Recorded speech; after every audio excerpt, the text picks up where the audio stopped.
যোৰহাটৰ মুৰমুৰীয়া চাহ বাগিচাত দুদিন ধৰি অৱস্থান কৰিছে প্ৰায় ৩০জনীয়া এটা হাতীৰ জাকে। নিশা হ'লেই শ্ৰমিক ৰাইজৰ টোপনি হৰিছে বন্য হস্তীয়ে। খাদ্যৰ সন্ধানত এনেদৰে হাতীৰ জাকে বিচৰণ কৰিছে বাগিচাত। হাতী চাবলৈ ভিৰ কৰিছে এতিয়া বাগিচাৰ শ্ৰমিকৰ। বন বিভাগে হাতী খেদিবলৈ চেষ্টা কৰিছে যদিও সফল হোৱা নাই।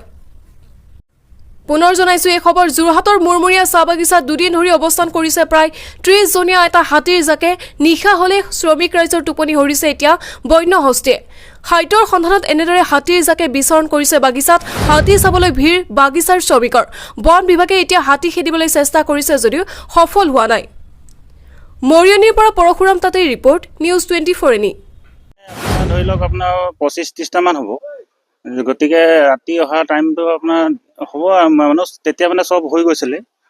নিজান ৰাতি আহিছে, মানুহে ক'ব নোৱাৰে। আমাৰ এইফালে অসুবিধা এনেকৈ অসুবিধা হয়, লাইটৰ কোনো সুবিধা নাই। সেই গতিকে আমি গম নাপাওঁ নহয়। ৰাতি 4টামান আমাৰ বাৰীত সোমাইছিলে। বাগানৰ ভিতৰত প্ৰৱেশ কৰিছিলে। বাগানৰ ভিতৰত প্ৰৱেশ কৰিছিলে। তাৰপৰা প্ৰৱেশ কৰাৰ মতে সেইমতে আমাৰ সৰু ল'ৰা ছোৱালী লৈ মই একদম তাৰপিছত মানুহবিলাক চিঞৰিছোঁ। মানুহো তেতিয়া নিজান ৰাতি। সেই গতিকে যেতিয়া চিঞৰ বাখৰ কৰিলোঁ তেতিয়া ওলাই পৰিছে বাৰীৰ মুখতে। ভয়তে আছে চব।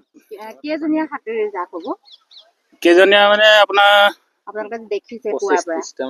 25-30টামানেই হ'ব আপোনাৰ। বন বিভাগক কোৱা হ'লনে? বন বিভাগ এতিয়ালৈকে কোৱা হোৱা নাই, তেনেকৈ কোনো ব্যৱস্থা লোৱা হোৱা নাই।